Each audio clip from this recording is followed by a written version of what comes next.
Kia Ceros is very similar design like Kia Soul. But headlight और tail light का पूरा set bumper पे दे दिया, जरा भी ट्रैफिक में ठोका तो रिप्लेसमेंट का खर्चा बहुत महंगा पड़ेगा. What would be the expected price of base variant? अब बात करते हैं फीचर्स की. इसमें काफी सारे फीचर्स हैं जो फर्स्ट इन सेगमेंट है. देखो ये तो मर्सिडीज एस क्लास में भी नहीं आता है. एक और चीज़ की इंजन, दो इंजन आ रहे हैं, एक तो पेट्रोल एक डीजल. तो व्हाट डू यू थिंक कौन सा प्रेफर करना चाहिए और क्या कंपनी को इसमें और ऐड करने चाहिए, मतलब सीएनजी या इलेक्ट्रिक का ऑप्शन आना चाहिए? देखो इलेक्ट्रिक तो आएगा. आखिर किया करना क्या चाहती है? गाड़ी दी है हमें 12 से 15 लाख के बीच की और फीचर्स वो दे दिए जो आजकल 30-40 लाख की गाड़ियों में भी नहीं आते. जी हाँ, सही जाना आपने. आज हम बात करने जा रहे हैं किया सीरोस की. मैं हूँ आपकी होस्ट पाखी और मैं अमित. एंड आप देख रहे हैं आज कार गुरु. जी हाँ. साउंड. साउंड, अरे हाँ, साउंड से याद आया. मैं वीडियो में राइट साइड में बैठा हूँ तो मेरी आवाज राइट साइड के हेडफोन से आएगी, बाकी की लेफ्ट साइड से. अगर आपको एक आवाज सुनाई दे रही है तो यानी आपने एक गलती की है कि आपने सिर्फ एक ही हेडफोन लगाया है. दोनों हेडफोन लगाइए और डॉल्बी जो ऑडियो सिस्टम है ना उसका मजा लीजिए. और ये तभी मिलेगा जब आप दोनों कान में हेडफोन लगा के सुनेंगे, या फिर बड़े होम थिएटर पे लगाइए और देखिए सिनेमा जैसा मजा इस ऑडियो के साथ. तो फिर सीरोस. लुक्स कैसे लगे आपको? देखो लुक्स उन लोगों को पसंद नहीं आ रहे जो पहली बार एक झलक देख के उसकी तुलना करें. आंखों से देखिए अपनी कार को, फिर देखिए आपका दिल कैसे जीतना शुरू करती है. हमने देखा है इंडिया में कई कारों को जब लॉन्च होती ना तो लोगों को ट्रेंड हो गया है कि उसको बुरा भला बोलने का. ना मानो स्कॉर्पियो एन को देख लो, लॉन्च होते ही नीचे लोगों ने भर दी दुकान अपनी पूरी बड़बड़ बड़बड़. ठीक है, आज देखो कैसी बिक्री धड़ल्ले से धुआंधार बिक रही है. ऐसे ही हुआ था क्रेटा के साथ. जैसे ही क्रेटा लॉन्च हुई लोगों ने बुराइयों की लाइन लगा दी, क्या बना दिया कूड़ा करकट, ये वो क्या क्या बोला गया था. देखो रिकॉर्ड बनाती है, टॉप पे आती है गाड़ी. वैगन आर जब लॉन्च हुई थी तब भी लोगों ने कहा था ये गाड़ी कितनी घटिया दिखती है, क्या क्या नहीं लिखा था कमेंट्री में वीडियो के. और देखो क्या धड़ल्ले से बिकती है. तो मुझे लगता है जब लोग किसी गाड़ी के लुक्स को खराब बोलते हैं तो गाड़ी उनको गलत साबित कर देती है ज्यादा बेचकर. और ये साबित हुआ है स्कॉर्पियो के साथ, ये साबित हुआ है वापस क्रेटा के साथ, यही साबित हुआ वैगन आर के साथ कि जब भी गाड़ी को किसी ने खराब बोला लुक्स ने, उसने कहा बेटा हम तो अब बिक के दिखाएंगे. शायद ये गुड लक साइन मान लो. हाँ, शगुन हो गया. चलिए, मुझे लुक्स की बात तो पता चली, सबका अपना अपना पर्सपेक्टिव है. But what do you think about the engine, क्योंकि ये वही इंजन है जो सोनेट में आता था. देखो सोनेट में आता था, नहीं आता है. हाँ हाँ. एक्चुअल में ये इंजन इतना reliable tried and tested engine है. 1 लीटर GTI पावर भी बहुत अच्छी देता है. और इस मार्केट में बहुत तरह के ऑप्शन है. 1.2 लीटर भी है कंपनी के पास, लेकिन उन्होंने कहा कि चलो इसे हम सस्ती वाली सोनेट के साथ रखेंगे. अब हम जब चूंकि एक लेवल ऊपर आ गए हैं तो हम वहां पर देंगे टर्बोचार्ज इंजन. तो इन्होंने 1 लीटर टर्बोचार्ज इंजन दिया. इंजन अच्छा है. सोनेट में मैं उसका रिव्यू भी आपको दे चुका हूँ, मिस हो गया हो तो आई बटन पे क्लिक करके देख लीजिएगा. ये इंजन रियली हाईवे पे अच्छी परफॉर्मेंस देता है और सिटी में भी बहुत अच्छी परफॉर्मेंस देता है. बस थोड़ा सा एवरेज उतना अच्छा नहीं है जितने कि नेचुरली एस्पिरेटेड के होते हैं, ये अंतर. लेकिन इसमें एक डीजल ऑप्शन भी है. भाई बहुत से लोग इंडिया में ऐसे हैं, हर कोई दिल्ली में नहीं रहता. यहाँ तो 2020 की भी डीजल कार आज नहीं चला सकते आप, लेकिन बाकी शहरों में तो ऐसा नहीं है, वहाँ पर आप चला सकते हैं. तो उन शहरों में लोग डीजल को अभी भी प्यार करते हैं, या कुछ लोगों की रनिंग ज़्यादा है जिन्हें एड ब्लू वगैरह प्रॉब्लम या DPF प्रॉब्लम से उतनी दिक्कत नहीं होती है, तो ऐसे लोग डीजल को पसंद करते हैं. तो किया ने दोनों ऑप्शन दिए, बोले पेट्रोल भी लीजिए और डीजल भी लीजिए. और चूंकि जेंजी है तो जेंजी को तो मतलब सब कुछ चाहिए. वो फिर ये नहीं सोचता है कि हमें ये फीचर्स कम मिल रहा है या ये ऑप्शन कम मिल रहा है, चलेगा, उसे तो पावर तो चाहिए ही चाहिए. हाँ. तो उन्होंने इसलिए जानबूझ के छोटा इंजन नहीं दिया. छोटा इंजन का मतलब साइज में छोटा नहीं, पावर में छोटा. हमें कंफ्यूजन इसलिए है क्योंकि क्रेटा जैसा प्रोडक्ट सेल्टॉस आता है, वेन्यू जैसा प्रोडक्ट सोनेट आता है, इसलिए हमें लगा सारी कारें कॉपी होंगी, जबकि ऐसा नहीं है. क्योंकि कारेंस हंडई के प्लेटफॉर्म पे नहीं है और अल्कजार जैसा प्रोडक्ट किया के प्लेटफॉर्म पे नहीं है. इवन किया की EV6 जैसा प्रोडक्ट हंडई के प्लेटफॉर्म पे नहीं है. इसीलिए हम सब समझते रहे कि एक्स्ट्रा या पंच का ही सेगमेंट होगा ये, जबकि ऐसा बिल्कुल नहीं है. ये सेगमेंट तो नेक्सॉन, सोनेट, वेन्यू इनसे ऊपर का सेगमेंट है. और ये सेगमेंट एक्चुअली में फीचर्स के मामले में तो सेल्टॉस से भी ऊपर निकल गया है. और इसीलिए कह रहा हूं कि यह बिल्कुल नई कैटेगरी में आ गई है प्रोडक्ट, और एक्स्ट्रा पंच से मुकाबला करना निहायत बचकाना है। अब बात करते हैं फीचर्स की। इसमें काफ़ी सारे फीचर्स हैं जो फर्स्ट इन सेगमेंट है, जैसे सेकंड रो में वेंटिलेटेड सीट्स। फीचर्स में क्या कहना है? देखो ये तो मर्सिडीज एस क्लास में भी नहीं आता है, जो कि 2.25 करोड़ रुपए की है। तो फीचर्स तो ऐसे बहुत सारे दिए, जैसे पिछली सीट में रिक्लाइनिंग और एडजस्टमेंट भी दे रखा है। नॉर्मली 30-40 लाख की कई गाड़ियों में नहीं आते हैं ये फीचर्स, और फिर भी इसमें दे रखे गए हैं। वेंटिलेटेड सीट का आप बता ही चुके हैं ऑलरेडी। इवन प्राइवेसी कर्टन भी इस सेगमेंट में जल्दी नहीं मिलता है, वो भी कंपनी ने दिया है। तो ओवरऑल कंपनी की कोशिश तो ये थी कि हम ऐसे फीचर्स दें जो कि इस जनरेशन के लोगों को कतई निराश ना होने दें कि यार ये भी होता ना, लो लो अभी लो, यार ये भी होता, लो अभी ले लो। मतलब कोई चीज़ रुकने ना पाए। देखो पैनोरामिक सनरूफ, जो कि बहुत आजकल फैशन में है, भले उसका यूज ना हो लेकिन फैशन में है। तो वो ये नहीं चाहते थे कोई ये कहे कि नहीं छोटी सनरूफ, बोले बिल्कुल लो, वो पूरी ले लो। कनेक्टेड कार, बोले वो भी लो। रिमोट से स्टार्ट करने वाली गाड़ी, बोले वो भी फीचर लो। बोले अब क्या बचा, बोले बड़ी टच स्क्रीन, बोले ये भी लो। तो कंपनी ने अपनी कोशिश ये की है कि वो सारे फीचर्स दिए जाएं जो लग्जरी कार बायर प्रेफर करता है अपनी कार में, वो थोड़ा कम कीमत में दिए जाए, ताकि जो लोग बिल्कुल अभी अभी अच्छा कमाना शुरू कर सके हैं, उनको तमन्नाएं उनकी लग्जरी कार वाली कम कीमत वाली कार से पूरी हो जाएं। तो ये किया ने बहुत सोच समझ के खेल खेला है। लेकिन ये भी सच है कि ये मास मार्केट की कार नहीं है, ये वेगन, सोनेट, नेक्सॉन नहीं है। ये कुछ खास लोगों के लिए डिजाइन की हुई कार है, तो वो कुछ खास लोग ही इसके कस्टमर हैं। तो इससे हम सोनेट जैसी सेल की उम्मीद रखना ना समझिए, इससे क्रेटा जैसी सेल की उम्मीद रखना ना समझिए। ये बहुत लिमिटेड कस्टमर्स के लिए डिजाइन की गई कार है, और इसीलिए उतने ही नंबर्स में सेल हो सकेगी। इंटीरियर्स वैसे तो मुझे काफ़ी क्लासी लगे, इसके काफ़ी रिच इंटीरियर्स हैं। जो कलर कॉम्बो यूज़ किया गया है वो भी काफ़ी अच्छा है। But what do you think about the seating? Seats कैसे कंफर्टेबल हैं, लेदर भी है, ये भी एक अच्छी बात है। सीट्स को कंफर्टेबल तो कहा जाएगा, उससे ज़्यादा इंपॉर्टेंट चीज़ है सीट का डिजाइनिंग ऐसी तैयार की गई कि वो लुक्स में ही दिल जीत लेती है। आपको बैठ जैसी नजर पड़ती है सीट्स पे, क्या दिल खुश जाएगा, क्या बेहतरीन डिजाइन है इसका। मतलब वो कंट्रोवर्शियल जो है पुराने, ये कह सकते हैं हम क्या कहते हैं, पुराना ऑर्थोडॉक्स डिजाइन है सीट्स का, उन्होंने उसको थोड़ा डिच किया। बोले ना इसमें कुछ हम नया फ्लेवर डालेंगे, उन्होंने नई डिजाइनिंग तैयार की। दूसरा चीज़, ज़्यादा लोगों के बैठने का भी इंतजाम है।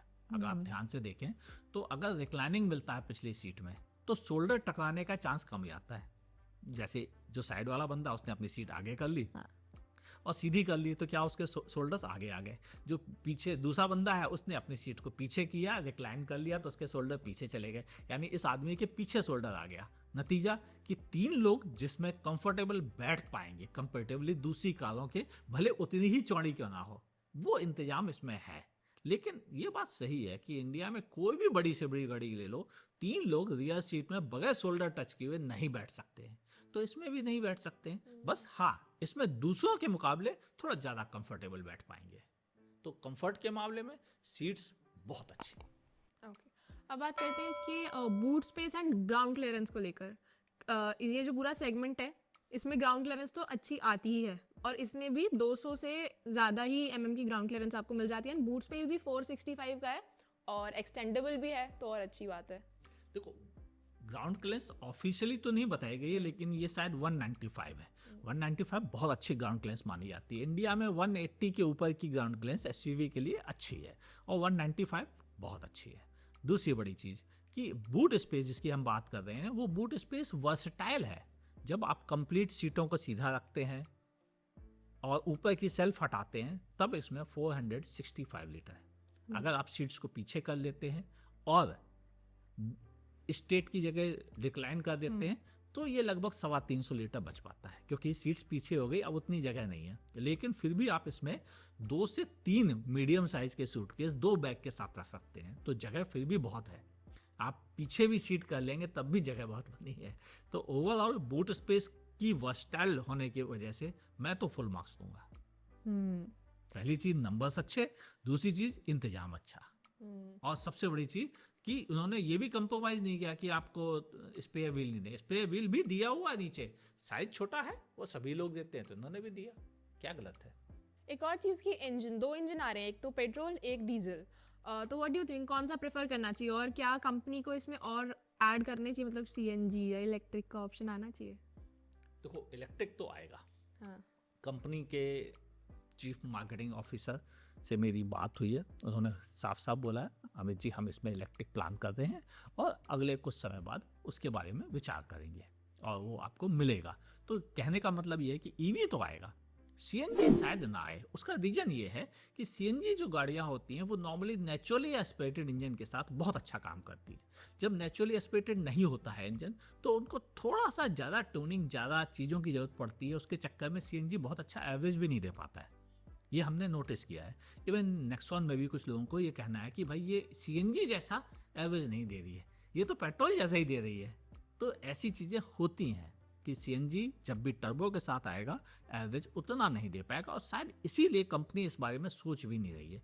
वैसे भी किया ने अभी तक कोई प्रॉपर सीएनजी कार लॉन्च नहीं की है, लेकिन हाँ उसकी फैमिली ग्रुप Hyundai करता है, तो हमें उम्मीद है कि हो सकता है कभी फ्यूचर में आए, लेकिन वह शायद सीरोस के साथ ना आए क्योंकि ये जेनजी कार है, फ्यूल इफिशिएंसी देने वाली फैमिली ओरिएंटेड कार नहीं है जो एक एक पैसे बचा के यूज की जाती है। तो शायद इस पर चांसेस कम है, लेकिन ईवी जरूर आ रही है। चलिए ये तो थे कुछ जनरल क्वेश्चंस। अब आते हैं उन क्वेश्चंस पे जो आप व्यूअर्स ने हमसे कमेंट सेक्शन में पूछे हैं। तो सबसे पहला क्वेश्चन है कि seems it will be very expensive, even the second base variant will cost more than 12 lakhs, value for money variant will cost 14 lakhs, is it true? मुझे लगता नहीं, कंपनी का जो प्लान है उन्होंने अब तक जो वेरिएंट बताए हैं उनमें लगभग 13 वेरिएंट थे। हमने जब उनको जोड़ा था पेट्रोल, डीजल, मैनुअल, ऑटोमेटिक दोनों के मिला के टोटल 13 वेरिएंट थे। इन 13 वेरिएंट में जो मेरे अंदाज बीच के वेरिएंट होंगे उनकी कीमत का आपने अनुमान लगभग सही ही लगाया है, 12 से लेकर 14 लाख के बीच में रहेगा। टॉप एंड डेफिनेटली महंगा ही जाएगा और 12 to 14 लाख रुपीज़ की रेंज में बड़ी गाड़ियाँ भी आती हैं, ये बात बिल्कुल सही है। बड़ी गाड़ियाँ भी आती हैं और साथ ही छोटी गाड़ियाँ भी आ रही हैं, जैसे नेक्सॉन हो गई, XUV3 एक्सो हो गई, काइलैक हो गई, ये भी तो सब 14 लाख में है। तो ऐसे दौर में जब सब गाड़ियों की कीमत लगभग मिक्स एंड मैच है, वहाँ पे सीरोस के लिए प्लस पॉइंट उसका केवल और केवल ज़्यादा फीचर के साथ होना है और शायद यही उसकी विनिंग साइन भी बनाएगा। हो सकता है इनिशियल स्टेज में लोगों को उतना ना समझ में आए, लेकिन धीरे धीरे उनको ये गाड़ी पसंद आएगी। How is the back seat for 3 adults compared to Creta? Is it wide enough? देखो क्रेटा से कंपेरिजन करना गलत है। क्रेटा बड़ी सेगमेंट की गाड़ी है, बड़ी साइज की गाड़ी है और बड़ी साइज से मैच नहीं होता। आप एक छोटी गाड़ी को बड़ी कार से मैच करना खुद में ही एक गलत सोच है, तो क्रेटा के साथ मैच नहीं हो सकता। लेकिन ये बात सही है कि मैंने अभी सीट के बारे में बताया, आगे पीछे करके अगर आप बैठेंगे तो 3 लोग ज़्यादा कंफर्टेबल बैठ पाएंगे इसी चौड़ाई वाली दूसरी सीटों के मुकाबले, तो ये बेनिफिट जरूर है। What would be the expected price of base variant? देखो बेस वेरिएंट की प्राइस का जैसा मैंने वीडियो के अंत में आपको अनुमान दिया था, क्योंकि उसका कंक्लूजन में मैंने काफ़ी डिटेल में बात की थी, शायद आपने मिस कर दिया हो तो उसे देख लीजिएगा वीडियो में ऊपर आई बटन पर क्लिक करके। अब बात करें बेस वेरिएंट, मेरा अनुमान है कि इसका बेस वेरिएंट 9,49,000 रुपीज़ से शुरू होगा, क्योंकि इसमें फीचर्स ज़्यादा दिए जा रहे हैं। इसको जानबूझ के बेस को नेकेड बनाने की कोशिश नहीं, क्योंकि उन्हें पता है कि जेनजी माइंडसेट कभी भी ये नहीं सोचता है कि ये सस्ती आ जाए और उसे हम महंगी बनाए। वो तो ये सोचता है कि पहले से ही बढ़िया धमाकेदार गाड़ी होनी चाहिए। वो मतलब ये पैसे बचाने का माइंडसेट में नहीं रहता, उसका माइंडसेट सिर्फ एक है, फर्स्ट क्लास गाड़ी। तो first class point of view से मेरा मानना है कि शायद यह गाड़ी ज़्यादा बेहतर है और इसीलिए इसका जो बेस वेरिएंट है उसमें भी काफ़ी फीचर्स मिलेंगे और वो ज़्यादा फीचर्स होने की वजह से सस्ता नहीं हो पाएगा। तो 9.5 लाख रुपए के आसपास उसे लॉन्च किया जा सकता है।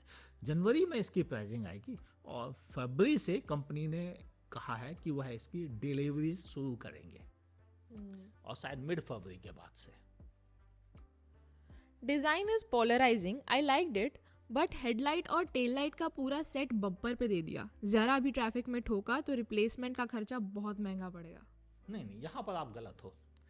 पहली चीज़ तो ये कि हेडलाइट जितनी भी हैं कारों में इंडियन मार्केट में, आप ध्यान से देखें वो कभी भी बम्पर में फिट नहीं होती, हमेशा बॉडी में फिट होती हैं। आपका अनुमान गलत है, और अगर अनुमान गलत नहीं आपको लगता तो आप एक काम कीजिएगा, बम्पर खोल के निकालिएगा, हेडलाइट लगी रह जाएंगी, बम्पर आपके हाथ में होगा।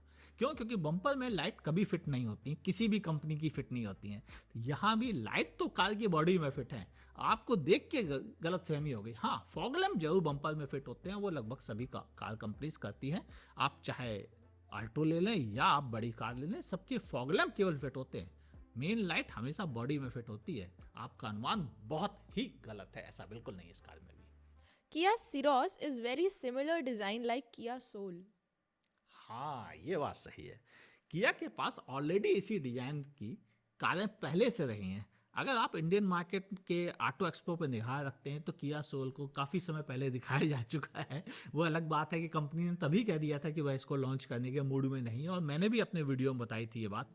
तो ये हुआ है, किया ने इस गाड़ी को एक बार दिखाया है इंडियन मार्केट में, हालांकि कई साल पहले की बात है, ये शायद 2020 की, लेकिन तभी क्लियर था कि ये गाड़ी नहीं आएगी। और अब जो गाड़ी आई है वो काफ़ी कुछ डिजाइन फिलॉसफी वाइज किया सियोल जैसी तो नहीं। एक्चुअल में देखा जाए तो किया ने अभी कुछ समय पहले कार्निवल के साथ EV9 लॉन्च की थी। ये EV9 का एक छोटा वर्जन जैसी दिखती है, और कंपनी ने भी कहा कि इनकी डिजाइन जो फिलॉसफी है वो EV9 वाली फिलॉसफी पर आ गई है अब। यानी ये EV9 वाला डिजाइन है, वो नहीं जो लोग समझ रहे हैं। ये जो प्लास्टिक का साइड पे क्लैडिंग पर ओवरसाइज डिज़ाइन है, ये थोड़ा सा ब्यूटी को कॉम्प्रोमाइज़ दे रहा है, लेकिन इंटीरियर डिज़ाइन काफ़ी अच्छा है, प्रैक्टिकल है। लेकिन जो किया का लोगो है वो स्टीयरिंग में सेंटर में होना चाहिए सिमेट्रिकल डिज़ाइन के लिए।